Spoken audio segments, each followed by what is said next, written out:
باللہ من الشیطان الرجیم بسم اللہ الرحمن الرحیم اللہم صلی علی محمد وعلی محمد وعجل فرجہم۔ السلام علیکم ورحمۃ اللہ وبرکاتہ۔ میں ہوں اطہر کاظمی اور آپ دیکھ رہے ہیں آپ کا پسندیدہ پروگرام احکام اسلامی۔ لکھنؤ اسٹوڈیو سے ایک بار پھر خیر مقدم ہے۔ ہمارے ساتھ موجود ہیں حجت الاسلام والمسلمین علی جناب مولانا مصطفیٰ علی خان ادیب الہندی صاحب قبلہ۔ معزز ناظرین، پچھلے ایپیسوڈ میں جہاں ہم گفتگو کر رہے تھے طلاق کے عنوان پر، اور بہت سارے سوال بھی آپ کے تھے اور ان سوالوں کو بھی ڈسکس کیا، کیونکہ طلاق کے بعد بہت ساری چیزیں جو ایک خاتون کے لیے مشکلیں پیش کرتی ہیں، اسی طریقے سے وفات کے بعد، یعنی اس کے شوہر کے مرنے کے بعد بیوہ عورت کے لیے بھی بڑی مشکلات ہوتی ہیں اکثر کر کے، کیونکہ ہم ایسے سماج میں ہیں جہاں ایک خاتون یا وہ اگر طلاق شدہ ہے یا بیوہ ہے تو اس کو بہت اچھی نگاہ سے نہیں دیکھا جاتا۔ اس پر بھی ہم سوال کریں گے کہ کس طریقے سے ایک طلاق شدہ اور ایک بیوہ عورت کی بھی عزت ہے، اور سماج میں نہیں بلکہ اسلام نے اس کو کس انداز میں دیکھا ہے۔ آئیے استقبال کرتے ہیں آغا کا اور اس پروگرام کا آغاز کرتے ہیں۔ السلام علیکم آغا۔ علیکم السلام ورحمۃ اللہ۔ آغا، طلاق کے موضوع پر جو ہم ڈسکس کر رہے تھے، ہم جب بات کرتے ہیں کہ کوئی اگر خاتون طلاق شدہ ہو اور یا بیوہ ہو تو اس کو اس نظریے سے دیکھا جاتا ہے کہ مثلاً اس نے خود کچھ گناہ کیا ہے یا کچھ ایسا کام کیا ہے، کسی بھی شادی میں جا رہی ہے تو لوگ اس سے پرہیز کرتے ہیں، شادی کے کسی تقریب کے آگے نہیں وہ رہ سکتی ہے، تو اس کو سماجیات کے اعتبار سے دیکھا جائے یا شریعت نے بھی یہ ساری چیزیں بتائی ہیں؟ اعوذ باللہ من الشیطان الرجیم، بسم اللہ الرحمن الرحیم، الحمد للہ رب العالمین وصلی اللہ علی سیدنا محمد وعلیہ الطیبین الطاہرین۔ جہاں تک طلاق کا مسئلہ ہے، اگر ایک خاتون کی طلاق ہو جاتی ہے تو وہ بالکل ایک عام خاتون کی طرح ہے جو اب کسی کی زوجیت پہ تھی اور اس کے بعد اب اس کی زوجیت میں نہیں ہے، باقی کوئی بھی اس کے لیے عنوان بدلا نہیں ہے۔ یہ اکثر اس طرح کی چیزیں سماج کی چیزیں ہیں، اور عام طور سے یہ دیگر مذاہب سے ہمارے یہاں آئی ہیں، خصوصاً اگر یہ مسائل اگر آپ دیکھیں تو بر صغیر میں شاید اس کا اثر زیادہ ہے، وإلا دیگر ممالک میں اس طرح کی چیزیں مسلمانوں کے درمیان کمتر ہیں۔ لہٰذا کسی خاتون کا طلاق ہو جانا یا کسی خاتون کا اپنے شوہر سے جدا ہو جانا کوئی اتنا بڑا مسئلہ نہیں ہے۔ البتہ ممکن ہے کہ انسان اخلاقی طور پہ کوئی ایسا مسئلہ پیش آیا ہو اور اخلاقیات کی بنا کے اوپر اس کی طلاق ہوئی ہو، اور کوئی شخص دوسرا شخص یا لوگ اس سے اخلاق کی وجہ سے، یعنی اس کے بد اخلاقی کی وجہ سے اس کو اس طرح کہیں تو ایک الگ بحث ہے۔ وہ ہر فرد، ایک مرد بھی بد اخلاق ہو سکتا ہے، خاتون بھی بد اخلاق ہو سکتی ہے، لیکن صرف یہ عنوان کی وہ طلاق یافتہ ہے لہٰذا وہ اچھی نہیں ہے، ایسا ضروری نہیں ہے۔ ممکن ہے کہ مرد اس لائق نہ ہو کہ وہ اس خاتون کو رکھ سکے لہٰذا طلاق ہو گئی ہو، یا اس خاتون نے اس مرد سے چھٹکارا پانے کے لیے طلاق لے لی ہو، لہٰذا طلاق یافتہ ہونا کوئی ایسا بڑا مسئلہ نہیں ہے، اور اس کو بالکل اسی طرح ٹریٹ کرنا چاہیے جیسے دیگر خواتین کو ٹریٹ کیا جاتا ہے۔ جہاں تک بیوہ ہونے کا مسئلہ ہے، اس کا لیے زیادہ مسائل ہیں۔ یہاں بھی مسئلہ یہی ہے کہ سماج نے اس طرح سے چیزوں کو کیا ہے، وإلا خود شریعت نے اس کو صرف ایک 4 مہینے 10 دن کا حکم دیا ہے۔ 4 مہینے 10 دن اسے اپنے شوہر کا سوگ بنانا ہے، کیونکہ بالآخر اس کی وفات ہوئی اور یہ اس کے عقد میں اس وقت تھی۔ اس کے بعد یہ آزاد ہے، یہ کسی سے بھی عقد کر سکتی ہے، بالکل ویسے جیسے کوئی اور خاتون عقد کر سکتی ہے۔ اور یہ مسائل کے مثال کے طور پہ وہ بیوہ ہے تو وہ عقد نہ کرے، یا مثال کے طور پر اگر بہت کم عمر میں اس کی بیوہ ہو گئی ہے یا جوانی میں بیوہ ہو گئی ہے، پوری عمر وہ اس شوہر کی یاد میں بیٹھی رہے یا اس شوہر کے لیے سوگ مناتی رہے، یہ کہیں سے بھی اسلامی حکم نہیں ہے۔ ہاں کوئی عورت واقعاً کسی شوہر کے لیے یا اپنے بچوں کی تربیت کی وجہ سے یا کسی خاص ذمہ داری کی وجہ سے خود اختیاراً ایسا عمل نہ کرے یا عقد نہ کرے، وہ کہ الگ بحث ہے، وہ اس کا اپنا اختیار ہے۔ وإلا خود طلاق یافتہ یا بیوہ ہو جانا یہ کوئی ایسی چیز نہیں ہے کہ اس کو سماج سے الگ کر دیا جائے۔ اسلام اس کو بالکل پسند نہیں کرتا۔ اسلام نے عورت کو، خواتین کو وقار عطا فرمایا ہے، لہٰذا اگر مثال کے طور پر کوئی خاتون بیوہ ہو گئی ہے اور کسی شادی میں جاتی ہے عدت کے بعد، عدت میں اس لیے منع کیا جا رہا ہے، البتہ عدت میں بھی کسی خاص وجہ سے کسی بہت عزیز کی شادی ہے تو جا سکتی ہے، ایسا کچھ نہیں، صرف اس کو بننا سنورنا منع ہے۔ یہ جو ہمارے یہاں بہت سے مسائل آ جاتے ہیں، اس کو بھی میں بیچ میں لا رہا ہوں اس لیے چونکہ تاکہ شاید کبھی اور موقع نہ مل پائے، میں یہ عرض کر رہا ہوں کہ بہت سے مسائل ہمارے یہاں ایسے ہوتے ہیں جس کا کوئی تعلق شریعت میں نہیں ہے۔ مثال کے طور پر کسی کا آپ صاحب کا انتقال ہو گیا، اب اس پورے خاندان میں شادیاں نہیں ہو رہی ہیں، یہ کہیں سے شرعی حکم نہیں ہے۔ جوان لڑکے لڑکیوں کی شادی کرنا ایک شرعی حکم ہے۔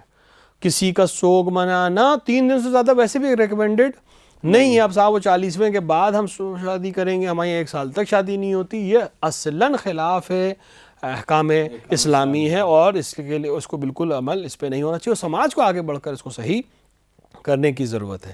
لہٰذا اس خاتون کے لیے بھی اگر کوئی ایسی صلہ رحم والا مسئلہ ہے، کسی کی شادی ہو رہی ہے، یہ جا سکتی، کوئی حرج نہیں ہے، لیکن ہاں مننا بننا سورنا یہ چیزیں 4 مہینے 10 دن کے لیے منع کی گئی۔ اگر اس عنوان سے شادی میں نہیں جاتی کہ میرا بھی عدت چل رہی ہے تو ایک الگ بحث ہے، لیکن عدت کے بعد اس کو کوئی مناہی نہیں ہے، بالکل شادی میں جا سکتی ہے، بالکل اسی طرح ہے جیسے دیگر خواتین ہوتی ہیں۔ اور اس کو صحیح کرنے کا طریقہ بھی یہی ہے کہ صحیح دین رائج، صحیح احکامات ہم پڑھیں سمجھیں، رسالہ توضیح المسائل ہے، دیگر ہیں پروگرامز ہیں، علماء سے سوال جواب ہیں، ان کو دیکھ کر سمجھ کر پھر سماج کو میں اس کو امپلیفائی کرنا بہت ضروری ہے۔ اور سماج کے پڑھے لکھے افراد، خصوصاً میں جوانوں سے کہوں گا کہ جوان آگے بڑھ کر اس کو سمجھیں اور اس پر عمل کرنا شروع کریں۔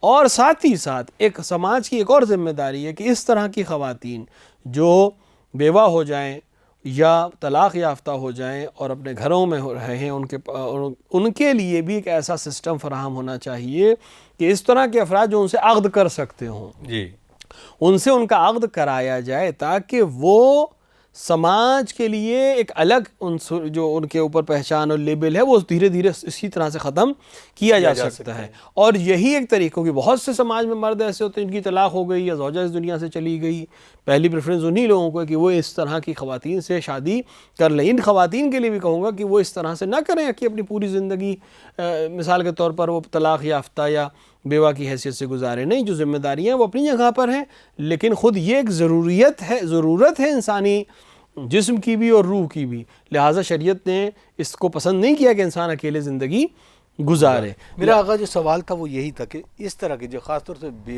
بیوہ خاتون کے لیے بڑا مشکل یہ ہوتا ہے کہ جسے ہمارے بر صغیر میں اور ہندوستان میں خاص طور سے اسے بڑی الگ نگاہ سے دیکھا جاتا ہے۔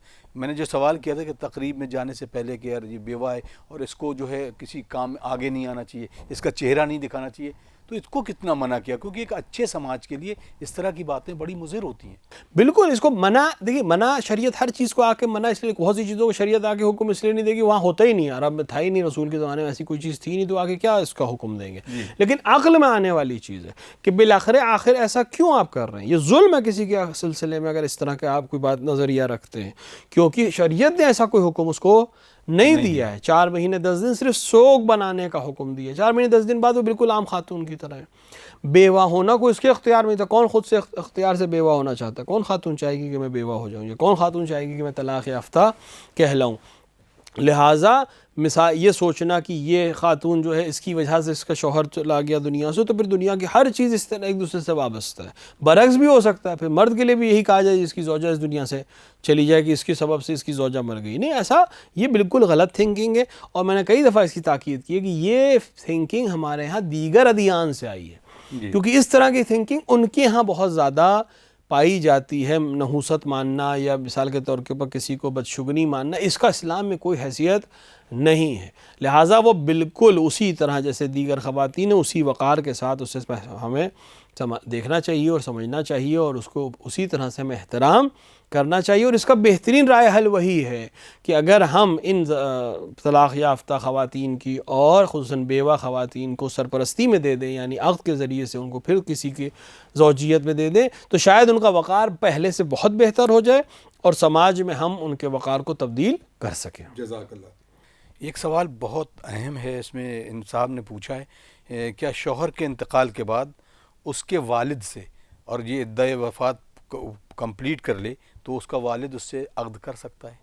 نہیں، ہمیشہ کے لیے والد سے، یعنی شوہر کے والد سے نہیں، شوہر کا والد ہمیشہ کے لیے اس خاتون پہ حرام ہے، جس طرح اس کی والدہ ہمیشہ کے لیے اس کے شوہر پر حرام ہے۔ جس شخص سے عقد ہو جائے اور اس سے مباشرت کر لے مرد، تو اب اس عورت کی ماں اور اس عورت کی بیٹی جتنی نسل در نسل نیچے چلے جائیں، جتنی نسل در نسل اوپر چلے جائیں، اور خاتون کے لیے اس مرد کا باپ اور اس مرد کی اولاد، چاہے سلسلہ کتنے اوپر چلا جائے اور چاہے سلسلہ کتنے نیچے چلا جائے، ہمیشہ کے لیے حرام رہیں گے، چاہے وہ دوسری خاتون سے بھی لڑکا پیدا ہوا ہو، اور چاہے یہ جو بھی شوہر کا والد یا اس کے دادا یا پردادا جو بھی نسل ہے، یہ اس کے لیے ہمیشہ کے لیے حرام ہو جائیں گے، اس سے عقد کسی بھی صورت میں نہیں ہو سکتا۔ جزاک اللہ۔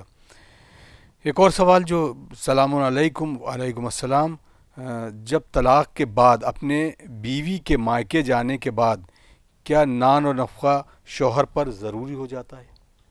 جب تک عدے میں ہے، یعنی عدے طلاق میں ہے، اس کا نان و نفقہ شوہر کی ذمہ داری ہے. جی.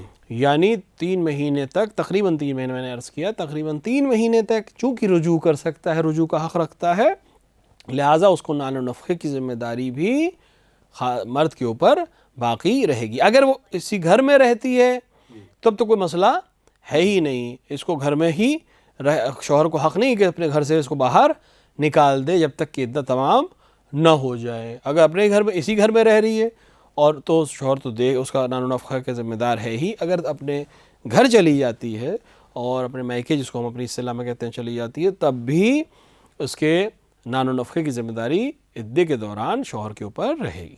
اب ایک اور سوال یہ ہے کہ جیسے طلاق ہو گئی تو کیا یہ جو عدہ ہے وہ اپنی مائکے میں یعنی اپنے سسرال میں شوہر کے گھر ہی گزار سکتی ہے؟ کیا یہ اجازت ہے شریعت میں؟ بالکل، شوہر کو حق ہی نہیں ہے اپنے گھر سے نکالنے کا، مگر یہ کوئی خاص صورت، مثال کے طور پر علیاذن باللہ خاتون نے خیانت کی اور شوہر سے، اور اس خیانت کے نتیجے میں شوہر نے اسے طلاق دی ہو، تو پھر اس کو حق ہے کہ وہ اس گھر سے اس کو باہر نکال دے، یعنی اپنے گھر بھیج دے.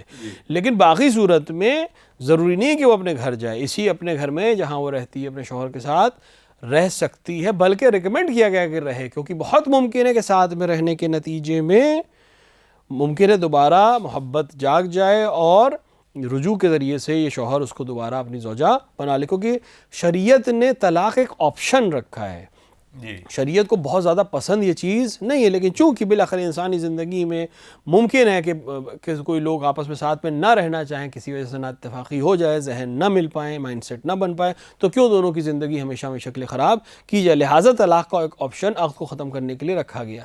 وإلا خود شریعت یہ پسند کرتی ہے کہ کسی نہ کسی طرح باہر اتفاق کو دوبارہ صحیح کیا جائے، استوار کیا جائے اور محبت کو دوبارہ زندہ کیا جائے اور آپس میں لوگ ساتھ میں ہمیشہ رہیں. لہٰذا اسی شوہر کے گھر میں رہ سکتی ہے، بلکہ رہنا چاہیے، اور جب تک عدہ پورا نہ ہو شوہر سے رجوع بھی کر سکتا ہے. عدے کے بعد بہرحال وہ طلاق واقع ہو جائے گی، پھر اسے اپنے گھر جانا پڑے گا.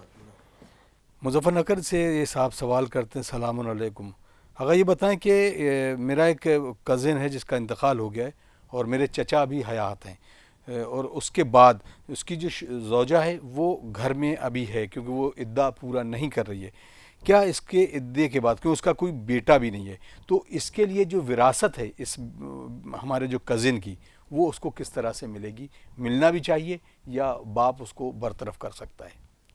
یعنی وفات کا عدہ رکھ رہی ہیں؟ جی، وفات، اس کا انتقال ہو گیا ہے. انتقال ہو گیا، بالکل. اگر انتقال ہو گیا ہے تو یہ اپنے شوہر کی 1/، اگر کوئی اولاد نہیں ہے تو 1/4 جائیداد کی یہ وارث ہیں، اور شوہر کو اس کے باپ کو کوئی حق نہیں ہے، یعنی کہ سسر کو کوئی حق نہیں ہے کہ ان کو جائیداد سے برطرف کر دے، بلکہ ان کا صرف 1/6 حصہ ہے.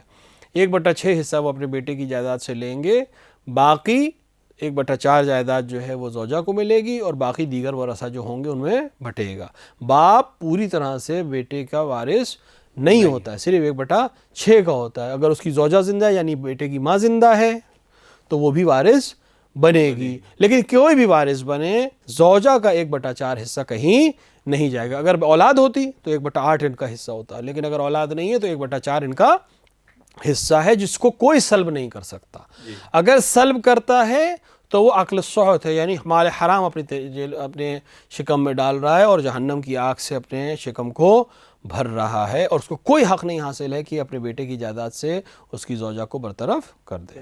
بہت بہت شکریہ. ناظرین، آپ دیکھ رہے ہیں پروگرام احکام اسلامی، اور ہم ڈسکس کر رہے ہیں طلاق اور مختلف پہلوؤں پر، جس میں آپ کے بہترین سوالات بھی ہیں، جس کے ذریعے ہم کوشش کر رہے ہیں کہ اس کے جواب آپ تک پہنچایا جائے. ایک اور سوال ہے اس میں، انہوں نے السلام علیکم. علیکم السلام. ایک خاتون جس کا شوہر دوسرے مکتب فکر سے ہے، اس نے 3 بار طلاق کہہ دیا تو شوہر کے حساب سے طلاق ہو گیا، تو کیا خاتون دوسری شادی کر سکتی ہے بغیر عدہ کیے ہوئے؟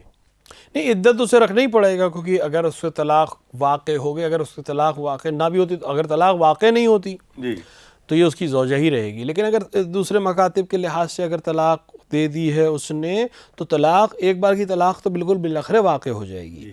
لہٰذا اسے عدہ و طلاق رکھنا پڑے گا، اور اگر وہ کسی اور سے عقد کرنا چاہتی ہے تو اسے یہ 3 مہینے کی عدت، یا حمل اگر ہے تو حمل کے اسقاط کی یا وضع حمل کی عدت کو پورا کرنا پڑے گا، اس کے بعد وہ کسی اور سے عقد کر سکتی ہے۔ جزاک اللہ۔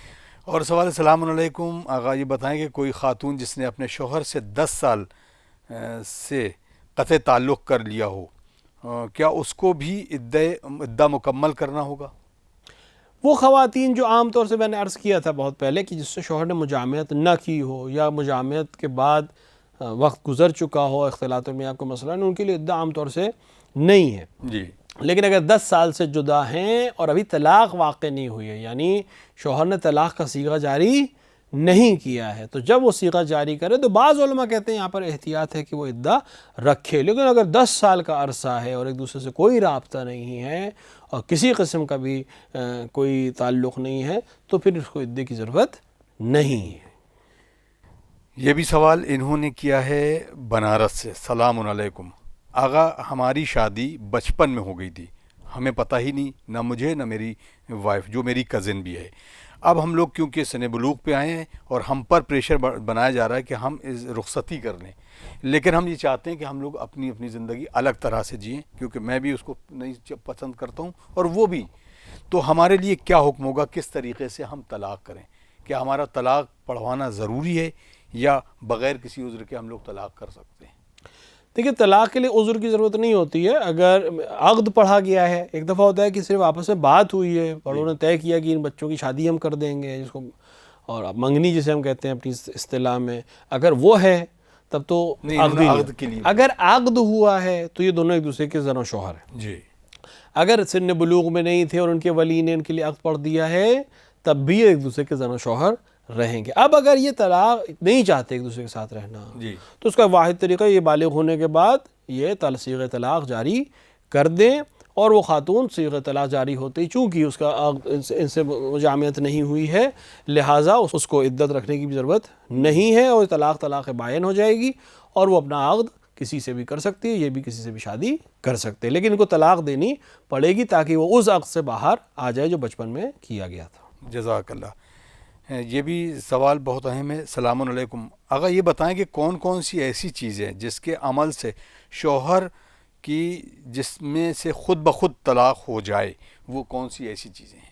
نہیں، خود بخود طلاق ہونا سوائے ایک چیز کے جس کو کفر کہتے ہیں، یعنی ارتداد کہتے ہیں۔ جی، ارتداد ایک ایسی چیز ہے جس سے اپنے آپ طلاق واقع ہو جاتی ہے، یعنی اگر مرد مرتد ہو جائے یا زوجہ مرتد ہو جائے تو اپنے آپ طلاق ہو جاتی ہے اور اس میں عدہ وفات رکھنا پڑے گی۔ لیکن اس کے علاوہ کوئی ایسا عمل جس کی وجہ سے خود بخود طلاق ہو جائے ایسا نہیں ہے۔ ہاں، کچھ چیزیں ہیں جہاں معاملہ فسخ ہو جاتا ہے، یعنی عقد اپنے آپ فسخ ہو جاتا ہے۔ مثلا عقد پڑھا اور عقد کے بعد معلوم ہو کہ مثلا شوہر جو ہے اس کے اندر مردانگی کی طاقت ہے ہی نہیں، جی، یا آلت ہی نہیں ہے اس کے پاس، تو یہاں اپنے آپ معاملہ فسخ ہو جائے گا، طلاق کی ضرورت ہی نہیں ہے۔ یا وہ دیوانہ ہو، پتہ نہیں تھا اور یہ دیوانہ، یعنی معلوم تھا، یہ نہیں کسی کو معلوم تھا کہ یہ دیوانہ شخص ہے، معلوم ہو عقد کے بعد کہ دیوانہ تھا، تو یہ طلاق اپنے آپ واقع ہو جائے گا۔ یہاں طلاق نہیں، اس کو کہتے ہیں معاملے کا فسخ ہو جانا، یعنی یہ عقد باطل ہے اصلاً۔ اور اسی طرح اگر خاتون میں کوئی ایسا عیب پایا جائے جو دائمی عیب ہو، مثال کے طور پر اس کے شرمگاہ میں کوئی ایسی ہڈی ہو جو ہمیشہ کے لیے مجامعت کے لیے مسئلہ ہو، یا اس کے جسم میں کوئی ایسے مرض ہو جو ہمیشہ کے لیے ایک مسئلہ ہو، جیسے کوڑھ کا مرض ہے یا اس طرح کا مرض ہے، تو طلاق اپنے آپ واقع ہو سکتی ہے۔ یعنی طلاق سے مراد یہ کہ یہاں معاملہ فسخ ہو جائے گا۔ اور اسی طرح برس کا جو مرض ہے، کوڑ کا مرض، یہ دونوں میں ہو جائے، یعنی شوہر میں نہیں، خاتون میں اگر ہو تو شوہر کہے کہ نہیں میں اس کے ساتھ نہیں رہنا چاہتا تو معاملہ فسخ کر سکتا ہے، یہاں طلاق کی ضرورت نہیں۔ البتہ اگر مجامعت کر لی ہو تو پھر طلاق دینا ضروری ہے۔ اسی طرح مثلا کوئی ہڈی ہے جو باعث ہو سکتی ہے مجامعت پہ رکاوٹ بن سکتی ہے، یا ہمیشہ کے لیے معلوم ہو کہ یہ دیوانی ہے مثال کے طور پر، یا کوئی اور مسئلہ ہے اس کے ساتھ، تو پھر وہ معاملے کو فسخ کر سکتا ہے۔ اور لہٰذا یہ جو مسائل ہیں اس طرح کے، اس میں بہترین طریقہ ہے کہ جو معاملہ درپیش آئے اس میں اپنے حاکم شرع سے یا محلے کے امام کے ذریعے سے یا کسی عالم دین کے ذریعے سے رجوع کر کے مسئلے کو پوری طرح سے واضح کر دیں کہ یہ مسئلہ ہے، وہاں وہ نوعیت طے ہو جائے گی کہ یہاں طلاق دینا ضروری ہے یا معاملہ اپنے آپ فسخ ہو جائے گا۔ جزاک اللہ۔ یہ بھی سوال بہت اہم ہے، اور یہ سوال خاتون نے کیا ہے کہ مجھے نہیں پتا کہ میں نے اپنی نکاح کے دوران قبلتوں کو یعنی قبول کیا تھا، اور یہ شادی کے بعد میں نے اپنے شوہر سے کہا، تو کیا یہ ہم طلاق ہو جائے گی یا کس طریقے کے حکم میں میرا یہ عمل آئے گا؟ تو خاتون کو قبل تو نہیں کہنا ہے، مرد کو قبل تو کہنا ہے۔